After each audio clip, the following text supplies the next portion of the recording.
Derek Goff has told me some information about who he handed stuff to, and one of them is a guy called Neil Spring, who had connections with Oxford University. Yes, and he's supposedly given Neil Spring some of the audio tapes of Goff talking to the NATO guy. But I think Goff says that they went missing from Neil Spring's locker, so he lost those audio tapes. So did you have some correspondence with Neil Spring, David? I'm assuming Neil Spring lives in South Wales, close to Derek Goff, right. Or to, sorry, David Coggins, because I wasn't sure how they got to know each other. Right. Anyway, I think it's because he lives in South Wales and close by.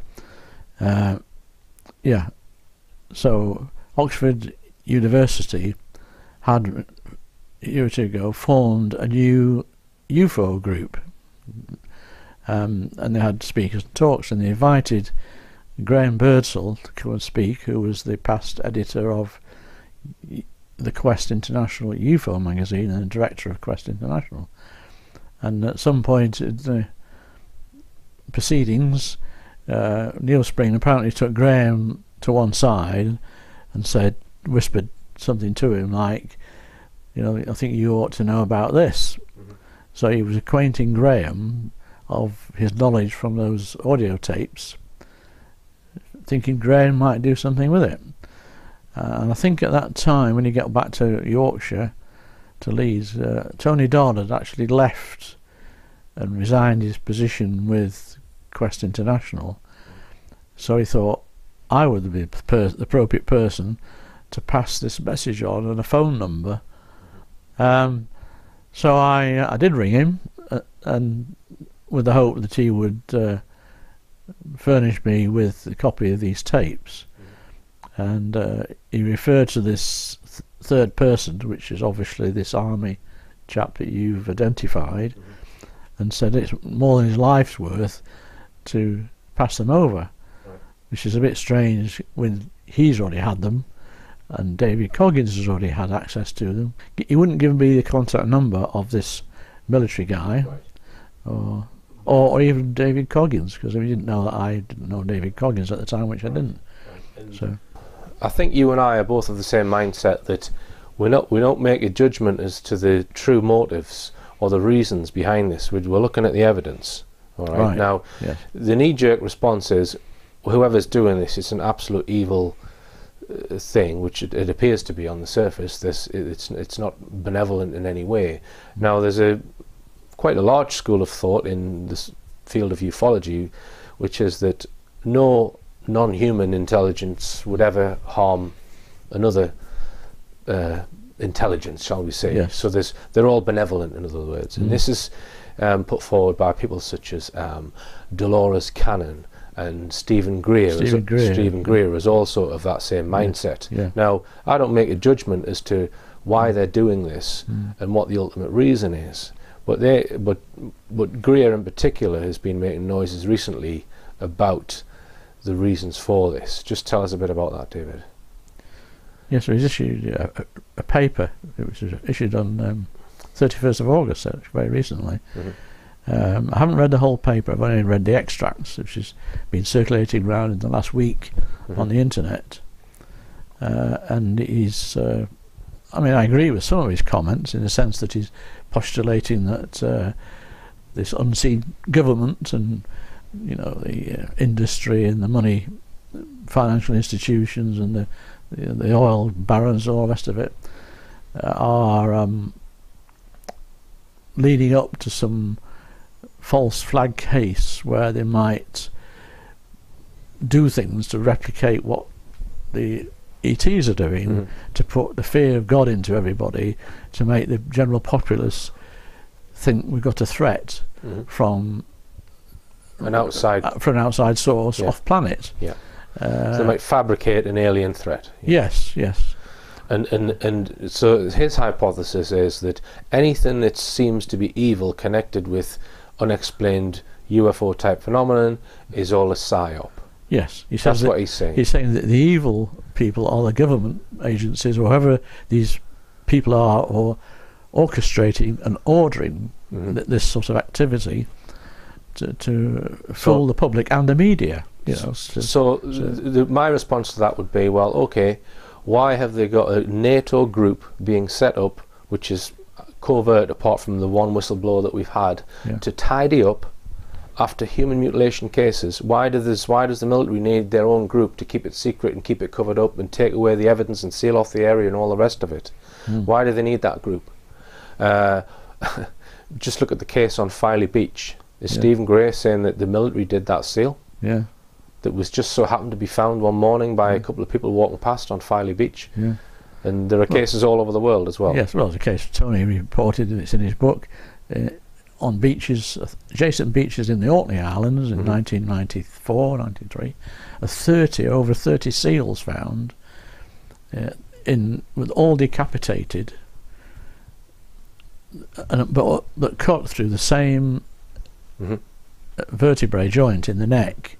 And I mean, I've just think of the Dalby Forest cases. Is he saying then that the US military is running around Dalby Forest or acquiring animals from all different sources? Some of them farm animals. You've got sheep, you've got, well, there was a donkey, there's a fox, a badger, all with the same sort of similar injuries in a pile in Dalby Forest. And the military are doing that deliberately so that someone might just by accident come across them and then tell Tony Dodd, who several years later might just so happen to write about it in his book, and then we might talk about it in an interview just to scare the public to think that that ETs are evil. Is that contrived or what? Yes. Is it not more likely that this is some unexplained phenomenon that is going on in the UK and other parts of the world? I mean, Stephen Gray is postulating that some of these are done by the military, replicating animal mutilations and abductions, and I think to myself, how can the military, I don't think they've got the expertise. I mean, thinking of what Professor Fremont has said, that there'd have to be more skilled than Professor Tony Fremont, and how many people in the ranks wearing a uniform in the United States Army or the Air Force or even the Navy have got this expertise to replicate what the aliens are doing to animals or even human beings. So I don't think his reasoning stands up to scrutiny, to be honest. Putting forward this argument that all ETs would have to be benevolent, that is possibly some kind of psyop in itself, in that, in my view, that at some level the NSA or whoever have had some contact with the groups that are possibly doing this, and maybe even have knowledge of it. I mean, Goff said that they had advanced warning of what day there was going to be UFO activity and would specifically monitor the situation on certain days. They knew when mutilations were more likely than others. They knew which days. So that suggests to me there's been some communication at some level. And going to the Dan Sherman interview, he also alleged that they were in cahoots to some degree. I mean, we don't know exactly what that is, but perhaps this is a way of them, I don't know, watering down or playing down the seriousness of what's really going on.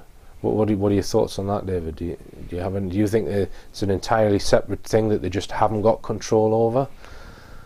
It's possible. I think maybe some historical deals have been struck with maybe one group of aliens. I mean, what we all keep forgetting, including me, there's not just one alien species out there visiting Earth. There might be 30 or more. I mean, Tony thought there were more than 30. So they've all got slightly different agendas, and they might need the organs and tissue and the blood from lots of animals, and the same for a number of human beings, to do what they need to do, which might even be, in the long term, be for the good of us all. I mean, that's conjecture on my part, but there must be a purpose and a reason to keep on doing this. And I think that the authorities in the 50s or wherever any deals may have been struck, the aliens have possibly reneged a bit on the promises, or we may have as well, exchanging information, technologies which would be useful to us and American. I mean, clearly, if the Goff story is entirely true, which I suspect it is, then they haven't. Our own military, NATO, whichever group's in charge of it, haven't got control of it. Otherwise, they wouldn't need a group to go around running after sweeping up the mess, yes, and then hiding it from the public. Yeah. So they've not got a handle on it. No. Which they would definitely. We know that they've covered up on animal mutilation, and as Tony says in his book, this is an even higher level cover up. Yes. For obvious reasons, I suppose. Yeah. I mean, I don't agree with covering it up, and I don't think you do either. No. But people in positions of power, they probably wouldn't want to share that information. No. I mean, Stevie Greer is a very persuasive, strong character. Quite bullish, in my opinion. And, you know, he's dictatorial a bit, perhaps, like you follow my line or you don't type of thing, you know. And he's got his own agenda anyway. He runs tours which earns him an income for taking people on contacts and sessions to meditate at some place in the States, which he regularly uses, and which he charges, I guess, quite a few $100s a throw for that. To try and make telepathic contact with extraterrestrials. Yes, and they get lights, responses, and so on, and people get excited about that.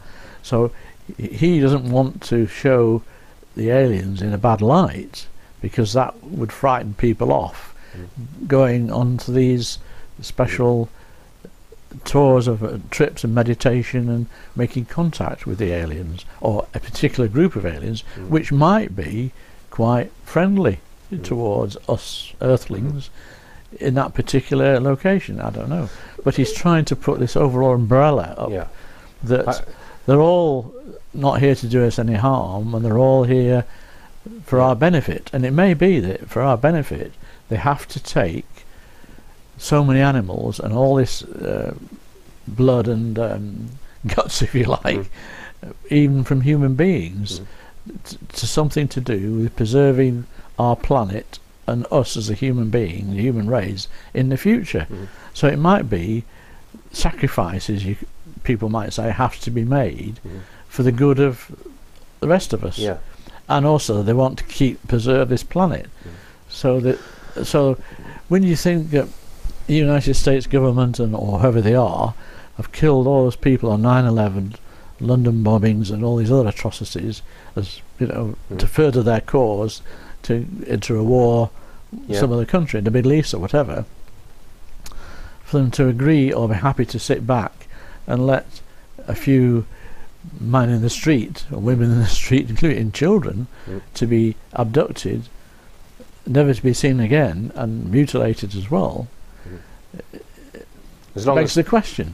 And lots of ufologists and people who I'm close to, and I realise what we're doing now is going to upset them a little bit, which I'm sorry I'm having to do that by making this documentary, but I think it has to be told and has to be said. And I can have sympathy why certain people who are quite close to me, who have been investigating animal mutilations, have got into that and done so because they've had interaction personally with ETs over many years, and members of their family have. And because this is happening, it's a very unsettling thought to think that the next time they take me, I'm not coming back, or they're going to mutilate me or a member of my family. So I can appreciate and understand the antipathy to people who have had that association with ETs, which I haven't had, to be anti the prospect and the acceptance of human beings being treated like the animals in the field. You see what I mean? And it does divide the camps in the ufology, and as you've said, it's often a step too far. It clearly is for Linda Moulton Howe, with all her vast experience of information she has upon Earth files, was a pioneer in bringing the animal mutilation cases and information to the public domain. You know, bless her heart, she did a tremendous job and still is. But then she stops at this point of non-acceptance of the human element. And you have to ask the question, why is she doing that? Has she been warned off and said that if you want to continue doing what you're doing with coast to coast and all the rest of it, you've got to not involve or mention or talk about human mutilations? Otherwise you're out of business, lady. I can hear them threatening. She's been threatened. She told me and Robert one day, and we were in Wiltshire, she'd had a gun pointed in her face to threaten her because she was already overstepping the mark a bit, even with the animal stuff. So that's a clue to me that, you know, if she's getting threatened about her information she was divulging and promulgating on the internet about animals and all her talks and her books and all the rest of it, something stopped her.